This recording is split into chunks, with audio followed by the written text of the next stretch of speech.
हमारी कहानी है a couple of cuckoos episode number 3। कहानी की शुरुआत में हमें स्कूल दिखाया जाता है। अंदर सभी स्टूडेंट स्कूल का रिजल्ट देख रहे थे। क्लास के टॉपर का नाम देखकर वह चौंक जाते हैं। अरे उसने यह कैसे कर दिया, क्योंकि वह नागी की बात कर रहे थे। किसी को विश्वास ही नहीं था कि नागी टॉप कर सकता है। नागी चुपचाप स्कूल के छत पर जाकर रिजल्ट शीट देखता है और आराम से नीचे आ जाता है। छिपकर देखता है कि सभी लड़कियां एक साथ खड़ी थी। वह सभी ड्राइवर को धैर्य बता रही थी। तुम चिंता मत करो। किसी को विश्वास ही नहीं था कि नागी ने ड्राइवर को पीछे कर दिया। ड्राइवर उन सबकी नजरों में हीरो थी। नागी ड्राइवर से अकेले में मिलने की सोचता है। ड्राइवर अपने दोस्तों से कहती है, इसमें चिंता की कोई बात नहीं है, मैंने अपनी तरफ से पूरी कोशिश की थी, अब जो है सो है। नागी सोचता है यह कितनी औसम है। तभी पीछे से नागी के दोस्त आ जाते हैं जो नागी को बधाई देते हैं, तुम ही हमारे हीरो हो। और भी दोस्त आकर कहते हैं, यार तेरी वजह से हम यह पेंसिल जीत पाए। नागी ड्राइवर की तरफ देखता है तो वह वहाँ से चली गई थी। फिर हमें दिखाया जाता है ड्राइवर हीरो दूसरी लड़कियों के साथ खड़ी थी। नागी भी छिपकर उसे पीछे से देख रहा था। वह उससे अकेले में मिलने के लिए मौका तलाश रहा था, लेकिन जब भी वह ड्राइवर से मिलना चाहता तो ड्राइवर कभी उसे अकेले में नहीं मिलती।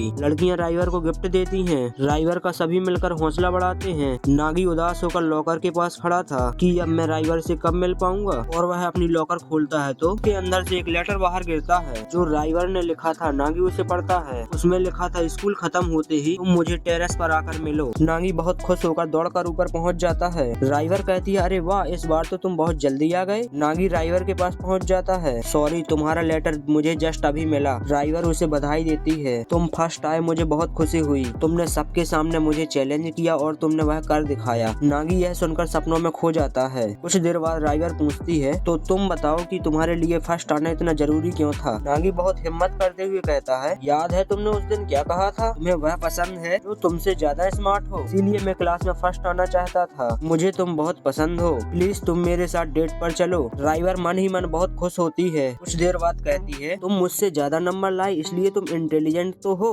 चिल्लाते हुए कहती है, पर ऐसा बार बार नहीं कर पाओगे। 10 हार के बाद एक जीत, इसलिए अभी भी मैं तुमसे आगे हूँ, इसीलिए मैं तुम्हारे साथ कोई डेट पर नहीं जाने वाली, चाहे तुम्हें भला लगे या बुरा। नागी सोचते हुए कहता है, तो इसका मतलब तुम्हें 10 बार हराना होगा। यदि मैंने तुम्हें 10 बार हरा दिया तो क्या तुम मेरे साथ डेट पर चलोगी। ड्राइवर उसे इग्नोर करते हुए वहाँ से जाने लगती है। तुम यह कभी नहीं कर पाओगे, यह तुम्हारा सपना सपना ही रहेगा। तुम मुझे सिर्फ सपनों में ही हरा सकते हो, लेकिन असलियत में मैं ही जीतूंगी। नागी फिर से चिल्लाते हुए कहता है, मैं जीत कर दिखाऊंगा। दोनों एक दूसरे के ऊपर चिल्लाने लगते हैं। ड्राइवर गुस्से से नीचे जाने लगती है, अब मैं तुमसे हर काम में आगे रहूंगी, यहाँ तक कि घर भी मैं तुमसे पहले पहुँचूंगी। नागी जंप करके आगे पहुँच जाता है, मैं पहले पहुँचूंगा। दोनों दौड़ने लगते हैं। ड्राइवर कहती है, मैं क्लास में भी तुमसे पहले पहुँचूंगी। दोनों बहुत तेज दौड़ते हैं चिल्लाते हुए, बैग भी पहले मैं ही उठाऊंगी। वह दोनों जमीन पर गिर जाते हैं। नागी बैग पहले उठा लेता है। अरे मैं जीत गया। ड्राइवर कहती है, मुझे पहले कभी स्कूल में इतना मजा नहीं आया, इस बार भी तुम ही जीत गए। नागी बहुत खुश हो जाता है। ड्राइवर कहती है, लेकिन फिर भी मैं चाहकर तुम्हारे साथ डेट पर नहीं जा सकती। नागी का चेहरा उतर जाता है। दोनों क्लास में जमीन पर लेटे थे। क्योंकि मेरी एंगेजमेंट हो चुकी है तो मैं किसी और के साथ डेट पर नहीं जा सकती हूँ। नागी सुन्न पड़ जाता है। अगले सीन में हमें दिखाया जाता है, नागी अपने बिस्तर पर लेटा हुआ था। सोचता है, यह नहीं हो सकता, मेरी हीरो की भी एंगेजमेंट हो चुकी है। और ड्राइवर की लाइफ और लाइफ पार्टनर के बारे में सोच सोच कर परेशान होता है और लुढ़कते हुए बिस्तर से नीचे गिर जाता है। सोचता है, लेकिन उसने मुझे यह सब क्यों बताया। मैं समझ गया, वो चाहती है कि इस जबरदस्ती की एंगेजमेंट से मैं उसे बचाऊं। और सपनों में खो जाता है। तभी पीछे से एरिका आ जाती है। ये क्या कर रहे हो। वह चौंक जाता है। अंदर आने से पहले एक बार नॉक तो किया करो। एरिका कहती है, मैंने कई बार किया लेकिन तूने सुना ही नहीं। नागी कहता है, तुम्हें पता है कि हमें एक दूसरे की जिंदगी में इन्वॉल्व नहीं होना है। एरिका कहती है, इसकी कोई जरूरत नहीं है, क्योंकि आज हमारा एक साथ रहने का आखिरी दिन है। अरे इतनी जल्दी 2 हफ्ते हो गए, मुझे पता ही नहीं चला। दोनों आपस में बहुत प्यार से अपने पेरेंट्स के बारे में बात करते हैं। हम दोनों एक ही मकान में रहे, इतने दिनों में हमने एक साथ सिर्फ खाना ही खाया है। यह ठीक है, हमें एक दूसरे से शादी करनी नहीं है। कुछ देर बाद नागी कहता है, कुछ भी कहो, यहाँ तुम्हारे साथ वक्त बिताकर बहुत अच्छा लगा। तुम्हारी वजह से मैं इतने आलीशान घर में रह पाया, अच्छे से पढ़ाई कर पाया, इसीलिए मैं क्लास में फर्स्ट आया। एरिका के साथ बिताए हुए पल याद करता है। तुम्हारे यहाँ होने से मेरा भी मन लगा रहा, हम दोनों ने अच्छा वक्त बिताया। एरिका कहती है, लेकिन तुम मेरे लिए बोरिंग थे। यह सुनकर नागी के होश उड़ जाते हैं। तू नहाते वक्त मेरे साथ ताक झांक करता था, उन्हें लगातार फ्राई खाना खिलाया, इसीलिए मेरा वेट 2 किलो तक बढ़ गया। और उसे बहुत सुनाती है। और सबसे बुरी बात यह है कि सुबह मुझे कोई उठाने के लिए नहीं था और ना ही कपड़े धोने के लिए। नागी शांत होकर यह सब सुनता रहता है। वह आराम से खड़ा होकर वहाँ से जाने लगता लगता है। पीछे मुड़कर कहता है, सच तो यह है तुम यहाँ रहने के लिए बने ही नहीं हो। अगले सीन में हमें नागी सुबह अपना सामान लिए हुए बाहर खड़ा दिखाई देता है, जो झुककर एरिका को साइड करके घर को थैंक्स बोलता है। मेरी फैमिली का उसूल है, यदि किसी ने हमारे लिए कुछ किया है तो उसका शुक्रिया जरूर कहना चाहिए। तुम्हारा भी शुक्रिया, और गुड बाय बोलकर वहाँ से चला जाता है। एरिका कहती है, मुझे तो मेरा ड्राइवर आ रहा है लेने। फिर हमें दिखाया जाता है नागी बस में जा रहा था और अपनी फैमिली के बारे में सोचता है और मन ही मन बहुत खुश होता है कि मैं 2 हफ्ते बाद घर जा रहा हूँ। घर जाकर देखता है तो घर की लाइटें बंद थी और ताला लगा था।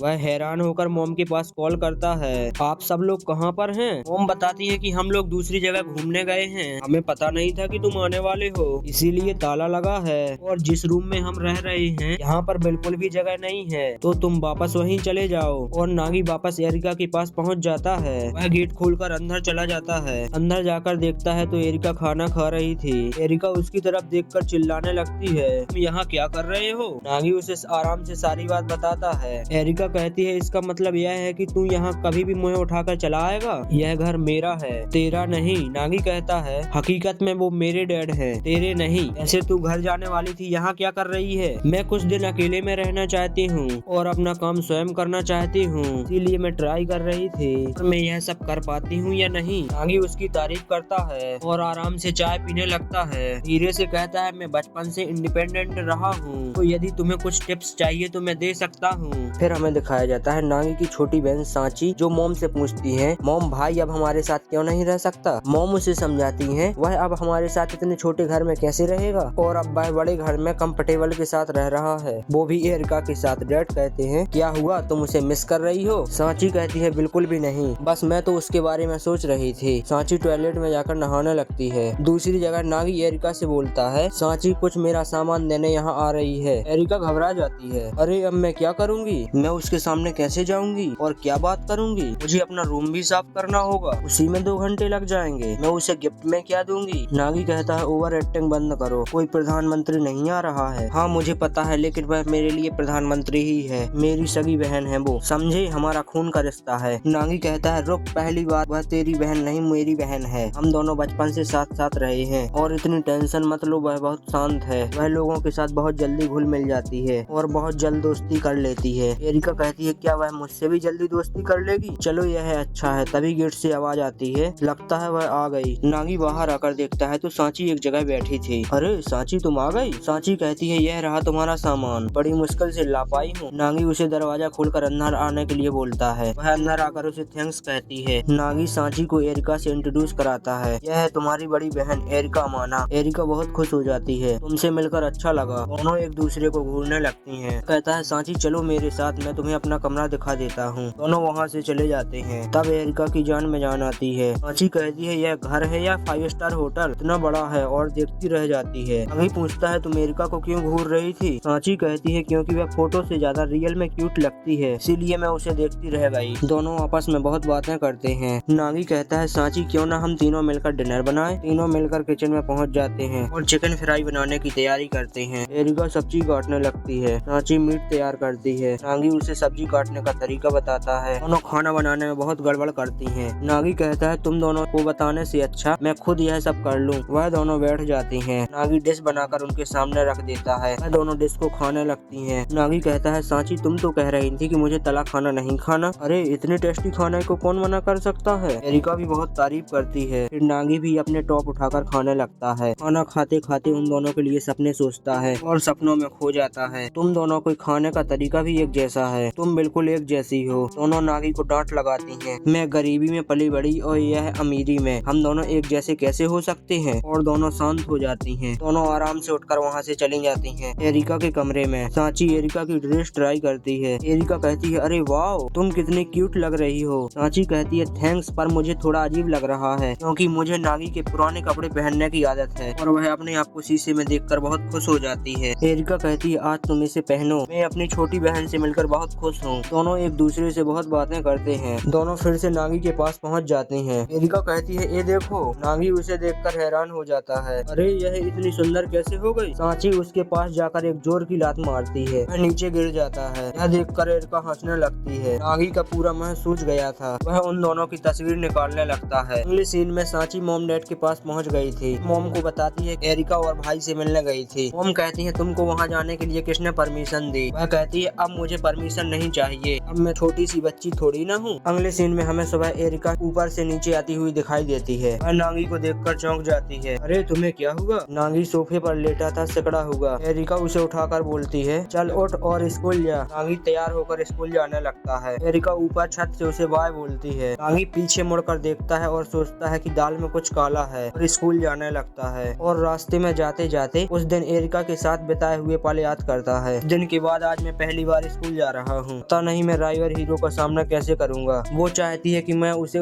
इस एंगेजमेंट से बचा लूँ। कहीं वह मुझसे पीछा तो नहीं छुड़ाना चाहती। कि यह हरकतें देखकर सभी लोग उसे ही देखने लगते हैं। और वह क्लास में पहुँच जाता है। क्लास में राइवर पहले से थी। राइवर उसे हाय बोलती है और नागी के पास पहुँच जाती है। नागी से पढ़ाई की टेक्निक पूछती है। नागी सोच में पड़ जाता है। क्यों ना क्लास शुरू होने से पहले हम दोनों साथ में पढ़ाई करें? तुम्हें कोई दिक्कत तो नहीं? नागी सोच में पड़ जाता है। फिर हमें दिखाया जाता है दोनों टेबल पर बैठकर पढ़ाई करने लगते हैं। पूरी लाइब्रेरी में सन्नाटा छाया हुआ था। नागी की पेंसिल टूट जाती है। उसके हाथ से बार बार पेंसिल टूट रही थी। उसे बहुत तेज गुस्सा आ रहा था। वह आराम से राइवर से पूछता है तुम मुझे बताओ तुम्हारा ब्लड ग्रुप क्या है? वह अपना ब्लड ग्रुप ओ पॉजिटिव बताती है। नागी उसकी और जानकारी लेने लगता है। उसकी हॉबीज के बारे में भी पूछता है। चलो ठीक है मैं वॉशरूम होकर आता हूँ। जाते समय उसका पैर टेबल से टकरा जाता है। जमीन पर सीधा गिर जाता है। सारी बुक्स उसके ऊपर गिर जाती हैं। राइवर पीछे से जाकर पूछती है तुम ठीक हो? वह सोचता है मेरी सारी इज्जत की धज्जियां उड़ गईं। और एक बुक को छिपा कर वह झटके से उठ जाता है और बुक को पीछे छिपा लेता है। दोनों टेबल पर फिर से बैठ जाते हैं। राइवर अपनी हॉबीज ड्राइंग बताती है। मैं अपना पूरा फ्री टाइम इन्हीं पर लगा देती हूँ। और नागी को अपनी पेंटिंग्स दिखाती है। पूरी ड्राइंग्स दिखाती है और नागी की हॉबीज के बारे में पूछती है। लेकिन तुमने अपने पीछे क्या छिपा रखा है? जरा मुझे भी दिखाओ। और डायरी मांगती है। वह कहता है यह तो मेरी मॉम की हॉबीज है, उन्हें ही पूरा करने के लिए मैं इसे लिए रहता हूँ। और आराम से डायरी दे देता है। वह उसकी बहुत तारीफ करती है। तुम्हारे पास कितनी क्यूट पेंटिंग है। और उदास होती है लेकिन तुम्हारे पास कम पिक्चर्स हैं। मेरे पास 1 लाख से ऊपर होंगी। नागी के यह सुनकर होश उड़ जाते हैं। तो चलो ठीक है इसमें भी